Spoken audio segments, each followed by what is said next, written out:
चालू कर दे कि वो भूत भावन भोलेनाथ की पत्नी है। तो भक्त कहता है क्या कभी ऐसी मैया से गलती हो सकती है? जब जिनके पति जानते हैं कि ये त्रिलोकी है, जगत के जगत पिता हैं, तो क्या मैया को तनिक सी भी जानकारी नहीं होगी? अभी बाहर वाले किसी को उधार पैसा दे दें तो क्या अंदर पता नहीं चलता कि हमारे फलाने को इतने रुपया दिए? अगर फलाने को पैसा देने हैं तो भीतर तो पहले ही पता चल जाता है, काय साहेब दें कि ना दें, पूछना पड़ता है वही अगर है। तो क्या माँ सती को इतना पता नहीं हो सकता कि ये भूत भावन भोलेनाथ जिसे सच्चिदानंद कहकर प्रणाम करते हैं, और सच्चिदानंद होता कौन है? सच्चिदानंद रूपा विश्वोत्पत्त्यादि हेतुमें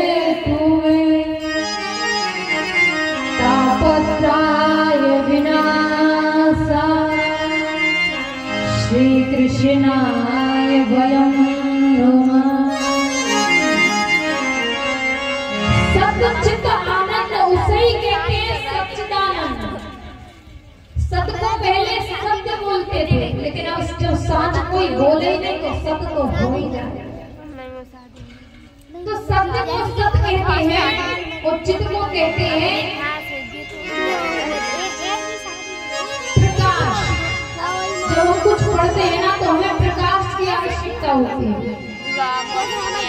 तो उसी प्रकार जब हमें पढ़ाई करनी हो, अंधेरा हो, प्रकाश चाहिए हो, तो उस चित्त की आवश्यकता पड़ती है। और आनंद क्या है महाराज? कहते हैं सब कुछ उल्टा हो सकता है, सब किसी का विपरीत हो सकता है, लेकिन जो आनंद होता है, आनंद का कुछ विपरीत नहीं है। सुख का दुख है, दिन का रात है, धूप का छांव है, लेकिन आनंद का कुछ उल्टा नहीं है, विपरीत नहीं है। तो ये आनंद कौन है फिर? बोले जो आनंद सिद्ध सुख रस, ये आनंद को स्वयं परमात्मा कहा गया है। बोले जो आनंद संसार में आज जो आनंद है, जरा जरा सी बात पर इतना प्रसन्न हो जाते हैं, ये आनंद आया कहां से? बोले जो आनंद सिद्ध सुख रस, एक आनंद का सिंधु है। कहते हैं उस आनंद के सिंधु से एक सीख डुबोकर, एक सीख को डुबोकर छिड़काव करते हैं। अब मानो उस सीख में कितने बिंदु आए होंगे और उसी को छिड़काव कर दिया तो संसार में कितना गिरा होगा। उस तनक से जल की बिंदु से आज जो संसार में आनंद है वही परमात्मा का आनंद है। उतना ही आनंद में हम लोग इतने प्रसन्न हैं। सोचो उस परमात्मा में कितना आनंद भरा है। जो आनंद सिंधु सुखिरा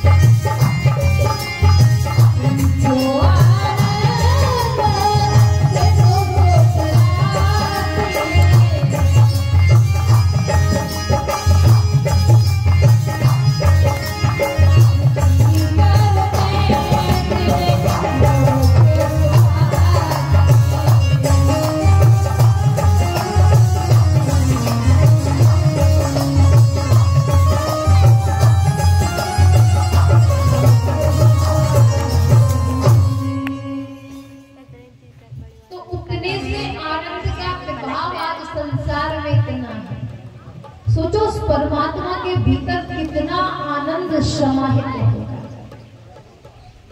तो कहा कि आज यह सती के बारे में सब कहते हैं कि अरे ये तो इतना जानती है, इन्हें इतना भी नहीं पता होगा कि ये जगतपति कौन है, ये परम परमात्मा कौन है, कैसे मोह हो सकता है। तो संत अपना भाव प्रकट करते हुए कहते हैं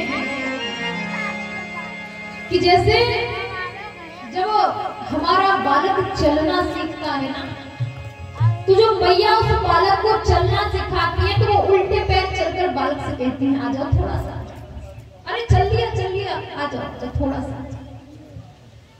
तो माँ अपने बालक को सही मार्ग सिखाने के लिए, चलाने के लिए कि ये चलना सीखेगा, तो प्रत्येक माँ ध्यान करना कि वो उल्टे पैर चलकर कहती है कि आ जाओ, कहती है कि नहीं कहती है बताओ।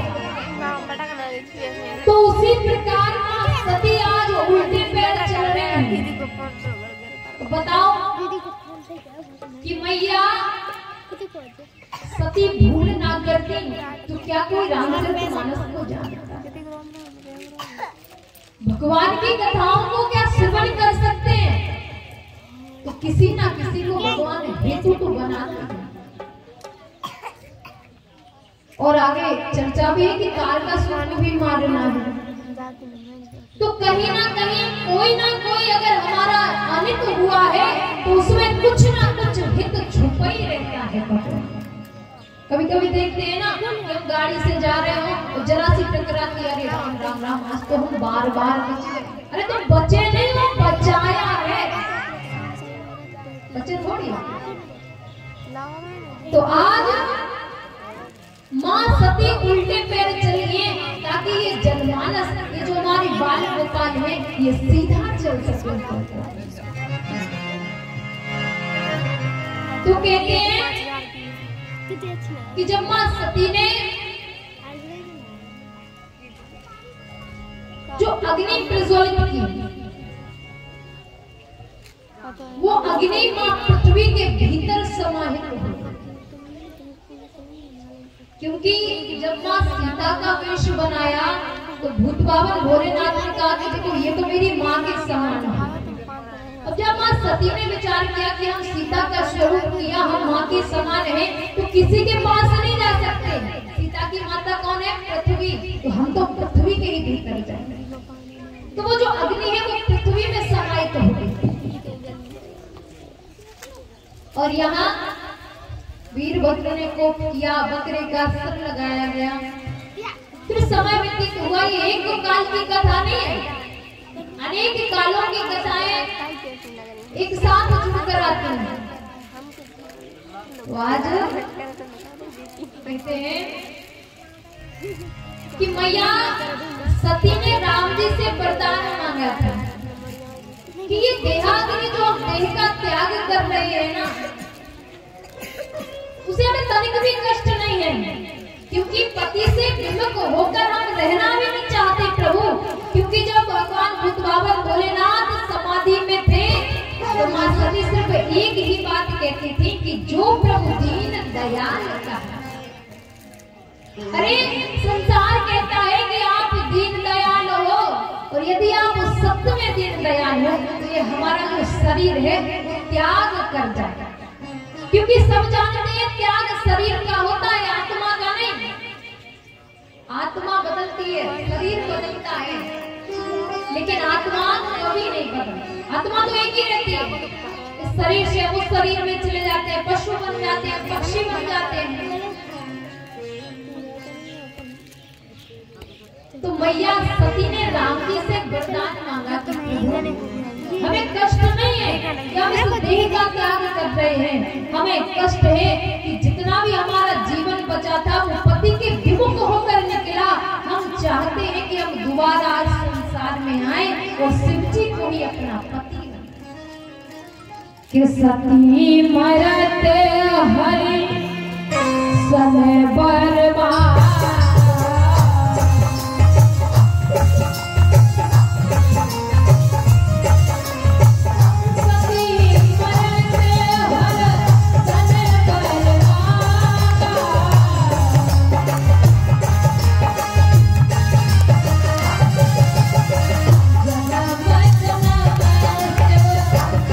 I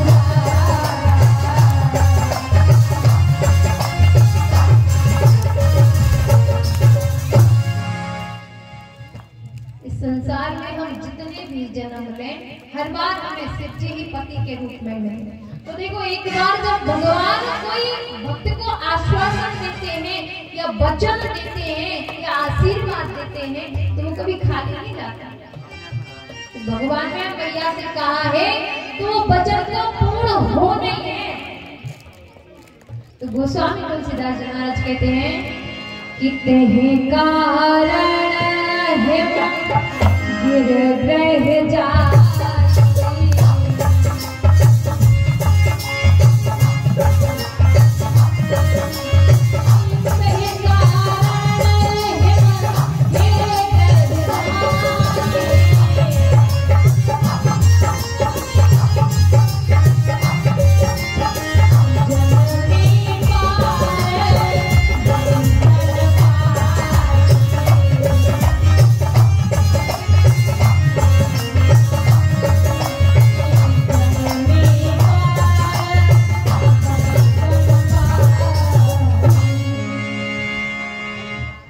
कितने कारण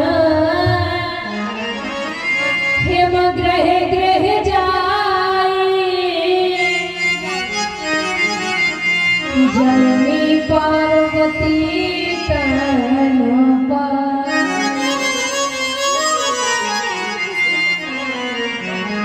तनिकार यही होता है ना कि शरीर तही कारण गिर ग्रह जाए जननी पार्वती तन पाए, शरीर मिला पार्वती के।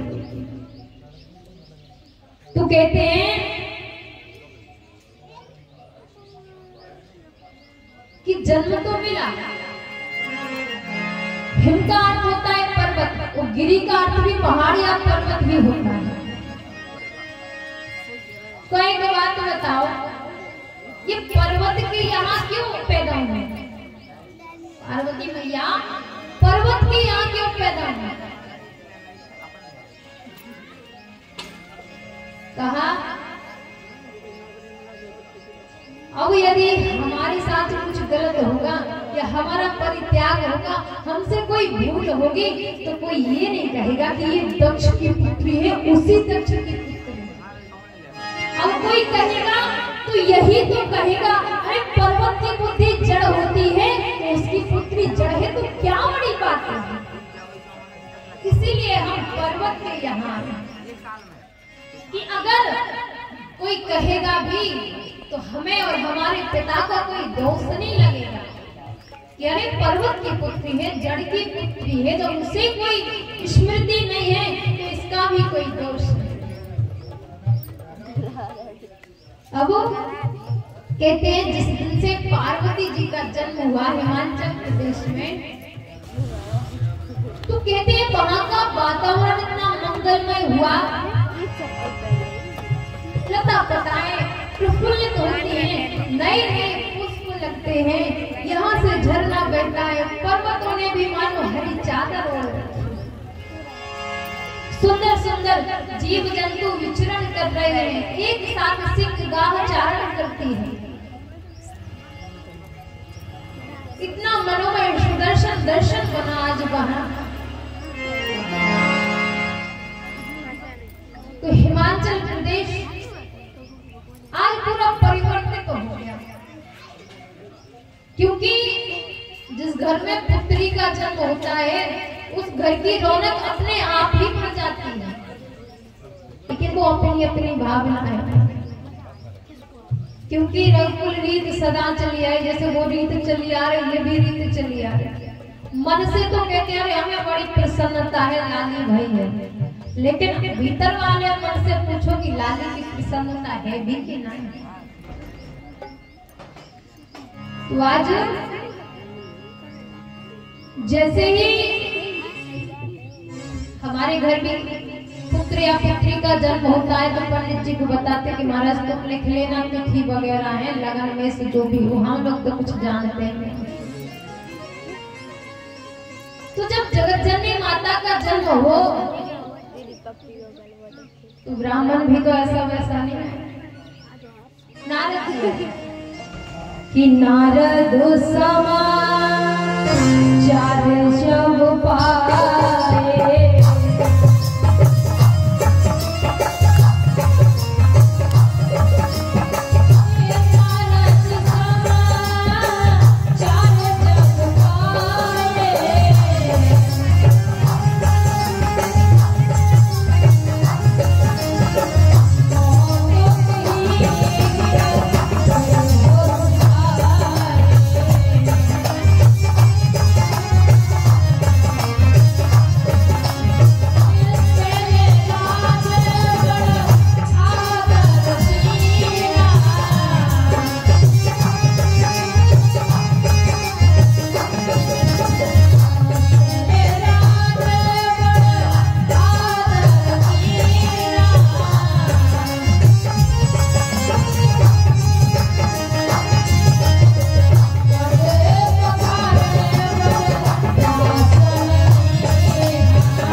तो जैसे ही नारद जी आए महाराज, पद पखार आसन दीना,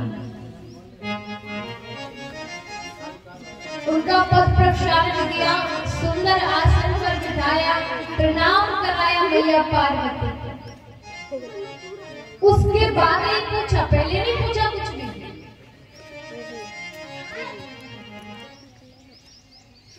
और जब भगवान ने विश्व मोहिनी वाली चर्चा प्रस्तुत करी थी, तो वहां पहले पुत्री की शुभता के बारे में, और यहाँ पहले जो ब्राह्मण है, जो संत है, जो महात्मा है, उनकी महत्वता का वर्णन किया कि पद पखार और आसन।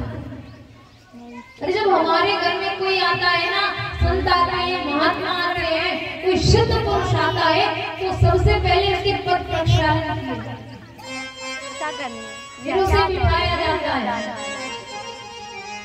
फिर कोई चर्चा पूछी जाती है। महाराज अब कहीं ज्योतिषी आ जाए तो पहले तो हाथ देखो, दक्षिणा बाद में मिले। तो नारद जी ने जब सुना कि जगदम्बा मां जगज्जननी सती का पार्वती के रूप में प्राकट्य हुआ है, तो वो हिमाचल जी के यहाँ जाते हैं, उनका सुंदर आदर सम्मान होता है। तत्पश्चात वो कहते हैं कि कहाँ सुता के दोष, ये नहीं कहते। तो पहले क्या बोला है कि कहाँ सुता के दोष गुण, पहले तो दोष ही बता, क्योंकि यदि गुण बताए तो फिर व्यक्ति अभिमानी हो जाता, उसे लगता कि हम तो सर्वगुण संपन्न है, हमें क्या दिक्कत है। तो पहले दोष बता। तो भगवान के अनन्य भक्त ब्रह्मा के मानस पुत्र नारद जी कहते हैं कि आपकी पुत्री का जो वरण करेगा वो अमंगल रिश्तेदारी होगा, उसका कोई घर परिवार नहीं होगा, उसके कोई संबंधी नहीं होंगे, अमंगल होगा, कुछ भी वस्त्र आभूषण धारण नहीं करता, अरे मरघट की भस्मी लगाता है। जो इतना कहा, वो संस्कारवान नहीं है, आदर्शता नहीं है उसमें। और किसी पिता से उसकी पुत्री के पति के बारे में ऐसा कहा, ऐसा लगेगा। तो नारद जी ने सोचा कि हिमाचल जी को अभी कष्ट ना हो जाए, तो तुरंत ही कहने लगे कि शैल सुलक्षण सुता तुम्हारा,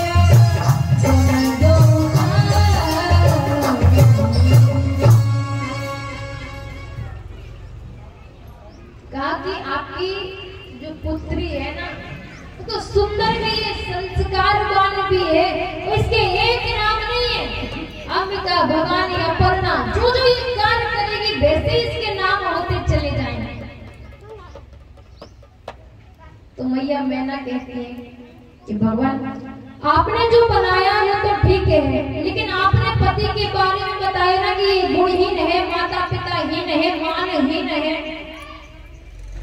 वस्त्र को भी धारण न करे, ऐसा कोई व्यक्ति है संसार में? वो इतना चर्चा करने लगे तो दोनों की आंखों में अश्रु प्रवाहित हुए। अरे भगवान आपने ये बोला कैसे? अरे हमारी पार्वती के जीवन में ऐसा पति आएगा हम तो कभी सोच भी नहीं सकते। अरे हिमाचल प्रदेश के राजा हैं, क्या ऐसी पुत्री को अपना पुत्री का विवाह कर सकते हैं? तो कहा मैया पार्वती प्रसन्न और हिमाचल जी अपनी आंखों को नेत्रों को भर कर बैठे। मैया मेरा बड़ा जोर जोर से रो। तो किसी ने कहा एक बात समझ ना आई, जिसके माता पिता रो रहे हो तो उसका बच्चा हंसे कैसा लगेगा? तो यहाँ गोस्वामी तुलसीदास जी महाराज कहते हैं कि सोने मोन गिरा सत्य जिए जाने दुख दम पतय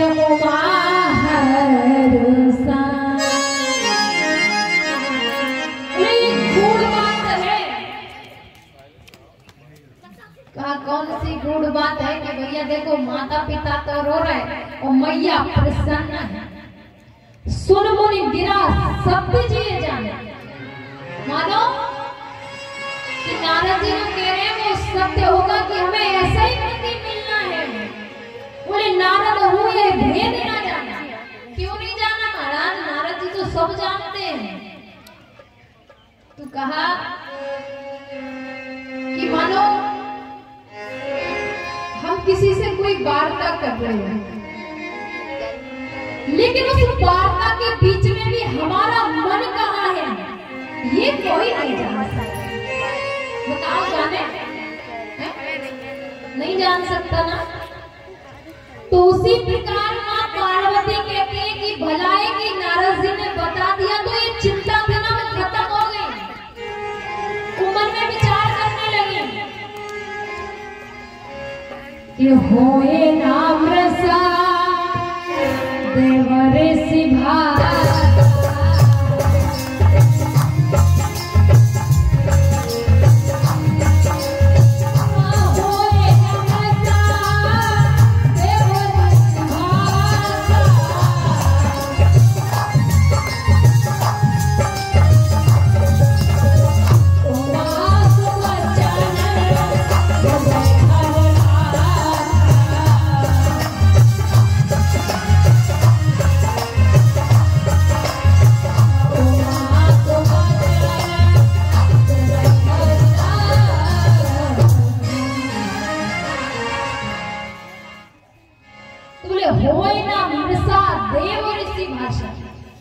का एक बार देववाणी है ना।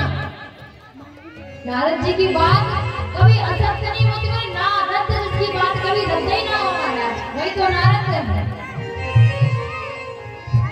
वो ज्ञानम ददाति इति नारद, जो ज्ञान का खंडन करे, ज्ञान को प्रदान करे, वही तो नारद है। तो मैया पार्वती कहते हैं कि देवर्षि नारद जी की बात कभी असत्य नहीं होती, प्रसाद मतलब झूठ नहीं हो सकता। तो उनके वचनों को हृदय में रखा कि हमें अमंगल, मानहीन, गुणहीन, माता पिताहीन ऐसे ही वर प्राप्त हो। तो यहाँ हिमाचल जी और मेरा हाथ जोड़कर कहते हैं कि देवर्षि नारद, हम मानते हैं कि आपकी बात झूठ नहीं हो सकती, लेकिन क्या आप ही बताओ संसार में कोई ऐसा माता पिता होगा जो ऐसे वर को अपनी पुत्री से विवाह करे? प्रत्येक माता पिता चाहता है कि भाई हम एक बार कर्ज तो ले लें, लेकिन पुत्री का विवाह अच्छी जगह हो जाए, क्योंकि हमारा जीवन टलाए कमाने के लिए हम तो कर्ज भी अदा करते हैं, लेकिन एक बार यदि बेटी को कष्ट हुआ तो जीवन भर रहे।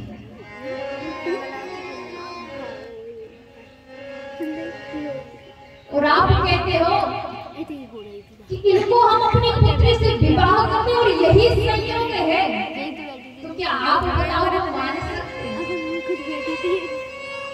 कोई भी माता पिता मान सकता है क्या कि इस प्रकार का कार्य कर सकते हैं?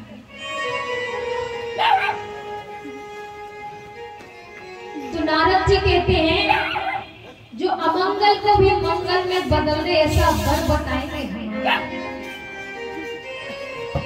हमें नहीं लगता ऐसा संसार में कोई वर होगा। अरे जो वस्त्र को भी धारण न करे ऐसा कैसा पुरुष है। तो नारद जी कहते हैं कि जे जे वर के दोष बताए,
हमने जो वर के दोष बताए हैं ना, वो सारे दोष हमारे भूत भावन भोलेनाथ। और यदि जो विवाह संकर्षण हो, अगर माँ पार्वती का विवाह हमारे शंकर भगवान के साथ हो गया, तो ये जो अवगुण है ना, जो दोष है ना, वो सब गुण में परिवर्तित हो जाए। तो कहा होगा कैसे? बोले भगवान भूत भावन भोलेनाथ की तो समाधि लगी है। जब से सती जी ने अपना देह त्याग किया है, तब से भूत भावन भोलेनाथ की समाधि लगी है। तो उन्हें प्राप्त करने के लिए कुछ तो करना पड़ेगा। तो कहा जो तप करे कुमार तुम्हारी, वो भावई मैट सकै त्रिपुर। यदि आपकी पुत्री तप कर सकती है, तो भूत भावन भोलेनाथ अपनी कृपा अवश्य बोले शीघ्र ही प्रसन्न हो जाते हैं ऐसे देव।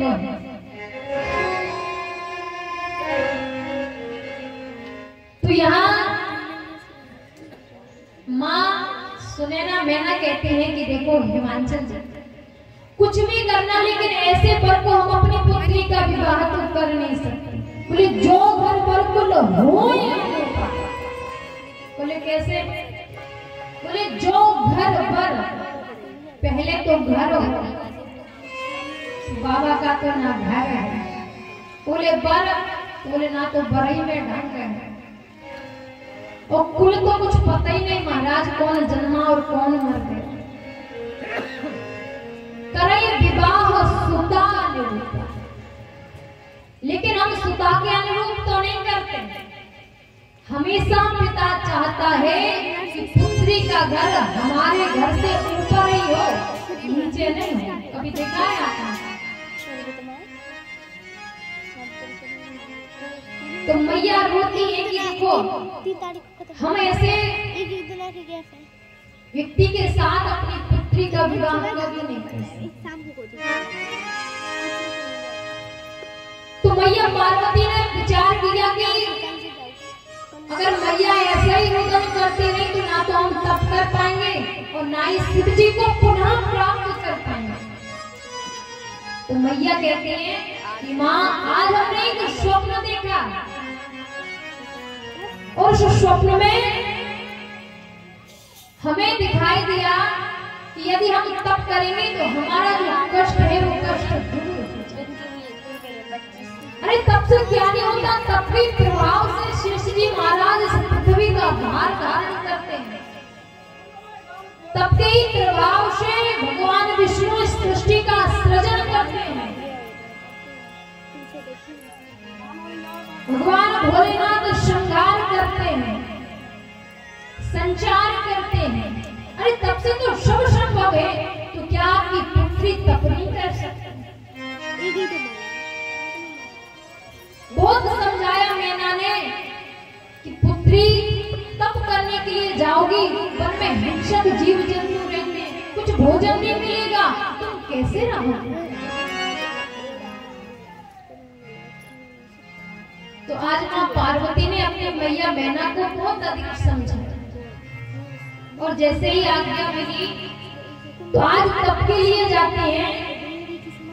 तो गोस्वामी तुलसीदास जी महाराज कहते हैं कि अनेक तप किया, बोले कछु दिन भोजन बाद बता कि ये कठिन कछु दिन उपवास, अनेक तरह के व्रत किए, कभी कुछ खाए कभी कुछ खाए ही ना। तो कहते हैं कि 3000 वर्ष तक जो बेलपत्र सूखकर जमीन पर गिरते हैं उनका पान किया मां पार्वती। जब से मैया का नाम हो गया अपर्णा, बोलिए अपर्णा देवी की। तो आज मां पार्वती का नाम अपर्णा भी हो गया। तो कहते हैं जब समय व्यतीत तो हुआ,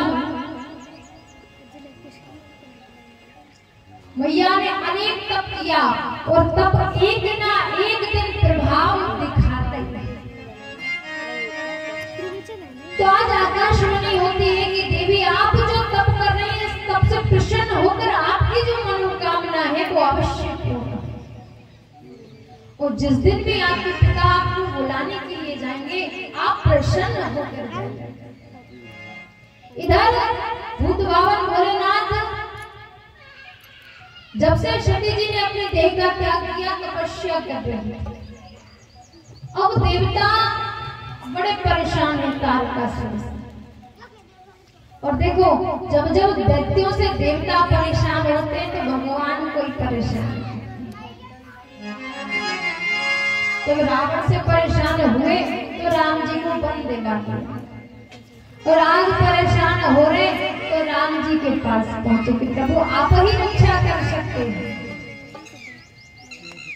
तो जैसे ही राम जी भूत भावन भोलेनाथ के सामने प्रकट हुए तो राम जी शंकर भगवान को प्रणाम करें और बाबा हमारे राम जी को प्रणाम करें। कुछ समझ ही नहीं आता, बोले प्रकटे राम कृतज्ञ कृपाला। आज राम जी भूत भावन भोलेनाथ को समझा रहे, संपूर्ण पार्वती जी के जन्म की कथा को बताया। तो कहा कि हम आपकी बात को नहीं मान सकते। उन्होंने कहा कि आप जाकर पार्वती से विवाह करिए। कि अब विनती मम सुनहु शिव, जो मोह पर निज ने जाय विवाह शैल जह, यह मोह मांगे दे। राम जी ने कहा कि हम विनती कर रहे हैं, अब विनती मम सुनहु शिव, बोले हम विनती कर रहे हैं। बाबा बोले आप हमारे आराध्य हैं और आप विनती करो, हम आपकी बात नहीं मानेंगे। तो कहा जो मोह पर निज में है, तो आप मित्र मानते हो तो प्रेम है, स्नेह है, तो आप जाकर विवाह करो। बोले मित्र की भी बात नहीं मान सकते, हमें विवाह करना नहीं है तो हम क्यों माने मित्र की बात। तो राम जी ने कहा कि आप हमें इष्ट मानते हो। बोले बिल्कुल, आराध्य हो आप हमारे। तो बोले जाहे विवाह शैल जय, सो यह मोह मांगा हूं। अरे जब आपका इष्ट, आपका गुरु आपसे कुछ मांगता है तो वो तो आपको देना ही देना है। तो भूत भावन भोलेनाथ कहते हैं कि सिर धर आयो सो कराए तुम्हारा,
बोले सिर पे गंगा में थी, हमारा आयुष बहा कर ले गई, फिर भूल जाओगे। सिर पे गंगा जी रहते हैं और हमारा जो आयुष है वो गंगा जी बहा कर लेंगे, फिर क्या करोगे, भूल जाओगे तुम तो, फिर समाधि में बैठ जाओगे। बोले आप तो हृदय में रखो, और हृदय में रखोगे तो जल्दी आ जाओगे। इतना कहकर रामदेव चले गए। तो वहां बाबा ने सप्त ऋषियों को, तो संत कहते हैं क्या भूत बाबा भोलेनाथ को अपने इष्ट पर संदेह था, तो सप्त ऋषियों को भेजा परीक्षा के लिए। तो संत कहते हैं कि बाबा मैया की परीक्षा लेने के लिए नहीं भेजा, सप्तऋषियों को भेजा कि अब भी पार्वती में कहीं सती रूपी संदेह तो नहीं छूटा।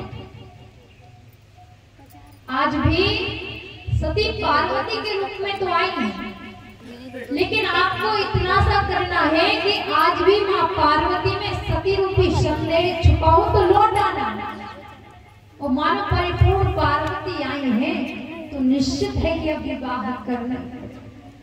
ऐसे ही हुआ, अनेक लालच दिए सप्त ऋषियों ने, लेकिन अड़िग था माँ पार्वती का प्रेम बाबा के प्रति। सप्त ऋषि आए कि बाबा मैया ने जो संकल्प लिया है वो सुनिश्चित है कि पूर्ण ही होगा। तो लगन पत्रिका भिजवाई। कहते हैं कि शिव जी के विवाह के पहले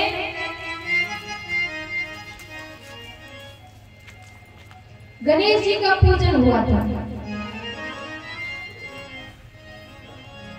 कई कहते हैं गणेश जी दो कैसे होगा, एक तो उनके पुत्र ही है।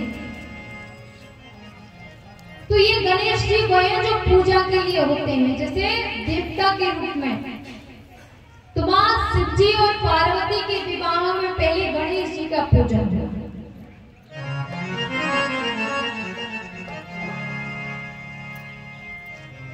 अब यहाँ देवताओं ने विचार किया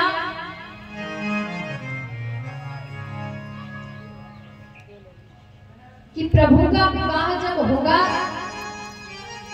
जब काम, बोले जहां राम तय काम नहीं, सो जहां काम नहीं राम। कहा क्या करे, कामदेव से कहा कि देखो देवताओं का हित है, आप भी देव हो।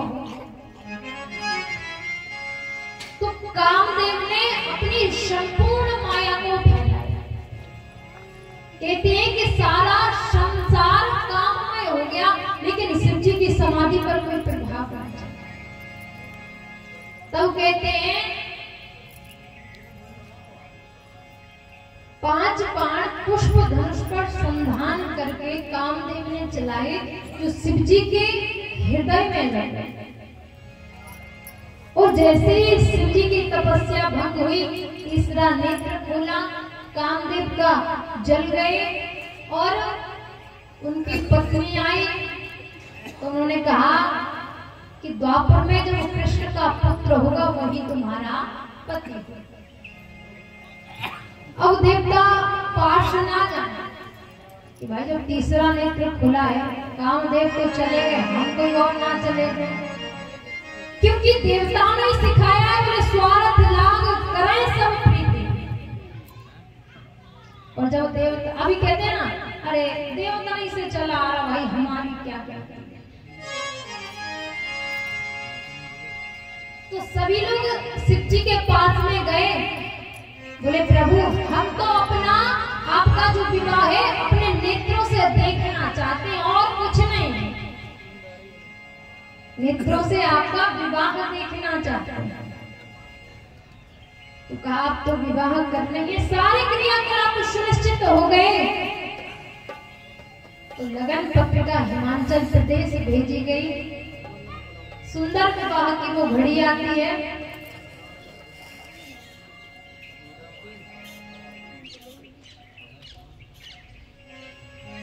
तो जैसे ही गणेश जी का पूजन हुआ, भूतवाहन भोलेनाथ की बारात तैयार हुई, और आज जैसे ही बारात जा रही है ना, तो आज जो दिव्यांगनाएं हैं वो बड़ा सुंदर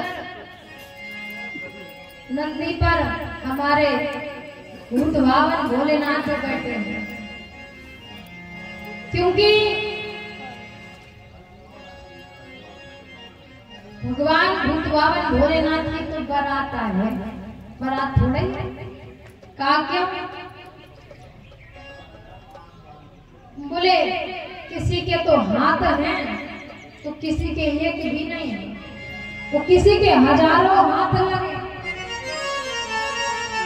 किसी को पैर नहीं, किसी को सर ही नहीं महाराज, कोई कोई के तो उल्टे सिर लगे, अब ना हाथ ना पैर ना सिर से धड़कत चले आए।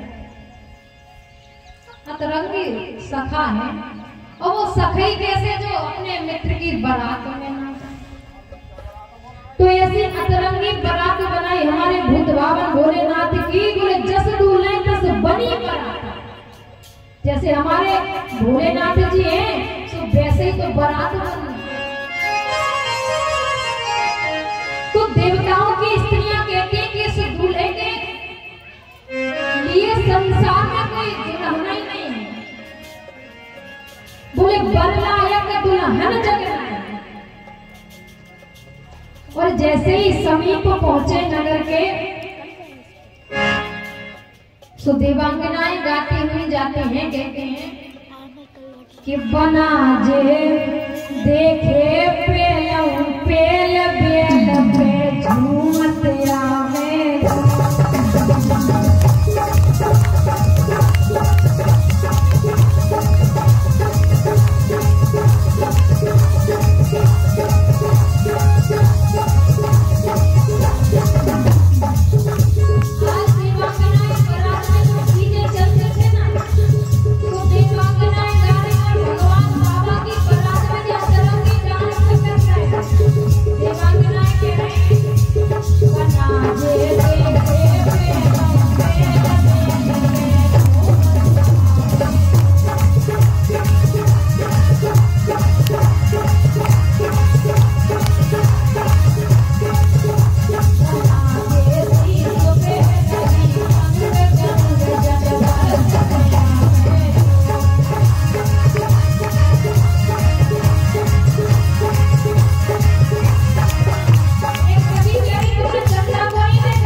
बाद जब सब खा ले तब दुर्गा का नंबर आता कि नहीं आता।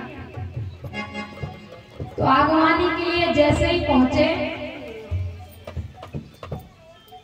सब लोग साज सज्जा से गए, हाथी तुरंत गाड़ी घोड़ा अपने अपने साधन से। अब इधर से जैसे ही कहा कि देखो बाबा की बारात हम लोगों का माहौल खराब कर दो, कहा क्या करें, बोले अपनी अपनी टोलियां बनाओ, हमें नहीं जाना इनके साथ। कहा ठीक है जैसी आप तो ब्रह्मा की टोली अलग बन गई, विष्णु की अलग बन गई, इंद्र की अलग बन गई।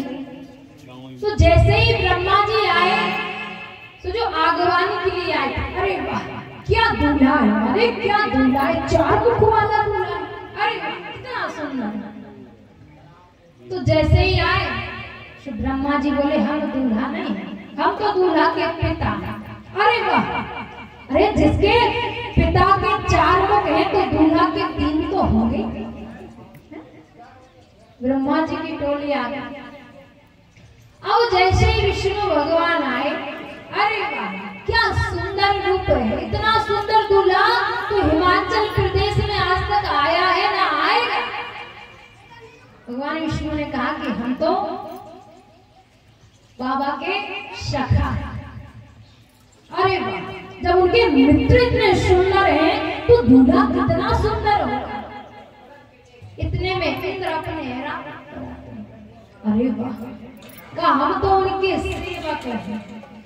इंद्र ने कहा कि हम तो उनके सेवक हैं।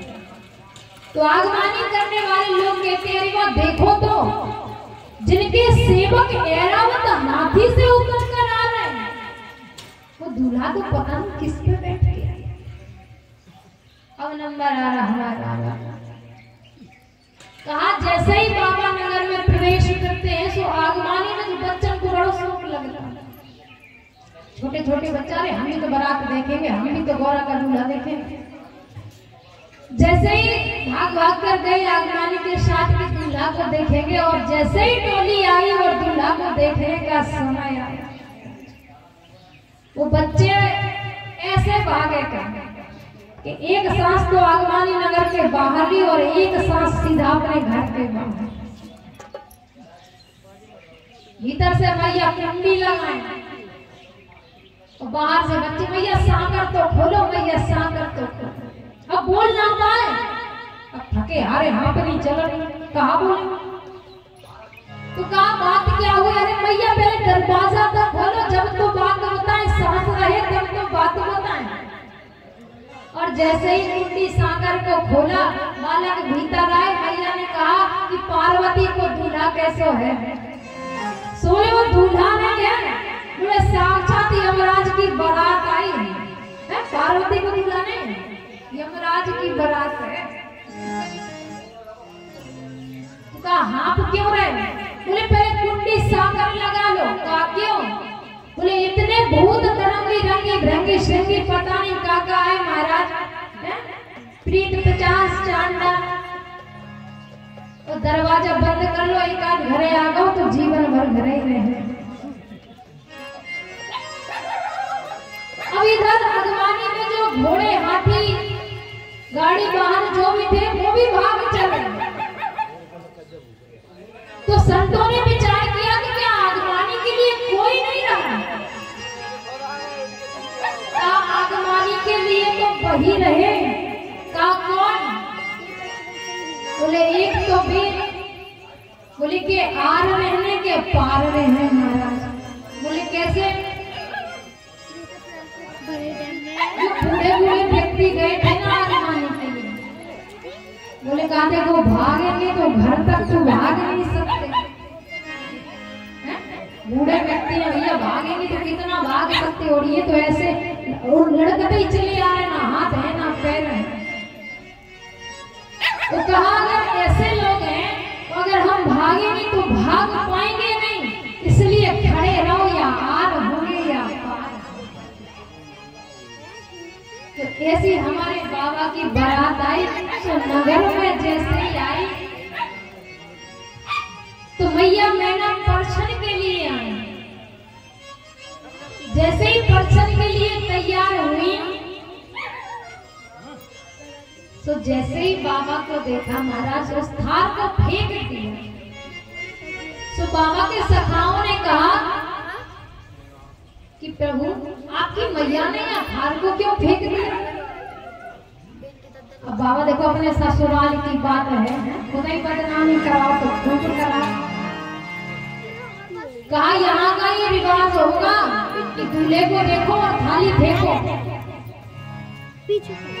कहा अच्छा, और तुम्हें नहीं पता मैया को लज्जा आ गई होगी कि हमारे दामाद के सिर पे स्वयं चंद्रमा है, हम यहाँ ज्योति का प्रकाश दिखाकर कहाँ करेंगे। से दूर बैठा। कहा अच्छा बाबा ठीक है, पर यहाँ जल को काहे को फेंका। कहा देखो विचार करो, और मैया ने विचार किया होगा कि जब हमारे दामाद के सिर पे स्वयं गंगा बहे तो हम एक लोटा जल को कहाँ दिखाएंगे। ऐसे बाबा ने अपनी बात संभाली। तो वहां जो जनकपुर की सखियां थी, हिमाचल प्रदेश की जो सखियां थी, सो कहा कि हम तो वहां जा नहीं पाए, तुम बताओ गौरा का जो है कैसा है। सो एक सखी दूसरी सखी से कह रही कि बहन ऐसा दूल्हा हिमाचल प्रदेश में न कभी आया है न कभी आएगा। तो कहा तुम देख के आई हो। कहा हम तो देख के आई है, कभी तो बोल रहे हैं। तो एक सखी दूसरी सखी से कह रही कि मैं देख आई गुइयारी। सखी तुम नहीं जानती, हमने देखा है तो हम ही जानते हैं कि मैं देख आई गुइयारी जे पार्वती के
तो इस प्रकार भूतभावन भोलेनाथ का मां पार्वती के साथ फिर जब मैया मना करते हैं उसके बाद बहुत प्रकार से समझाते हैं। आगे की जो विस्तृत चर्चा है आप गुरु के माध्यम से श्रवण करेंगे। एक भजन तत्पश्चात जो है वाणी को विराम, फिर आप परम मंगलमय गुरुदेव जी के माध्यम से आगे की जो विस्तृत कथा है वो श्रवण करेंगे। कल से ठीक 1 बजे कथा का प्रारंभ है।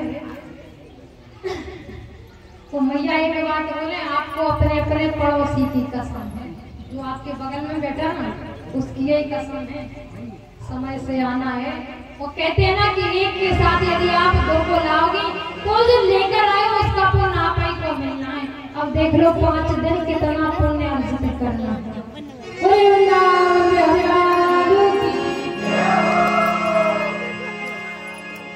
तो एक छोटा सा भजन तत्पश्चात जो है ठाकुर जी की परम आप कथा को श्रवण करें।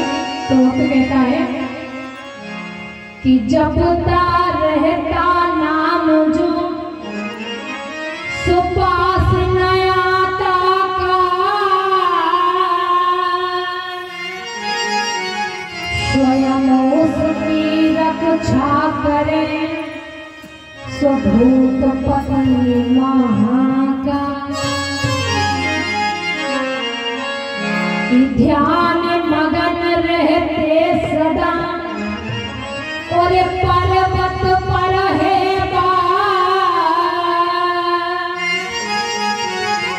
सबकी भोलेनाथ जी करते पूरिया।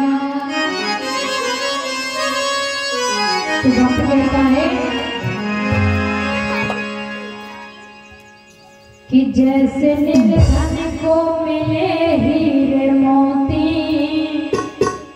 जैसे निर्धन को मिले हीरे मोती, जैसे अंधे को मिले नयन ज्योति,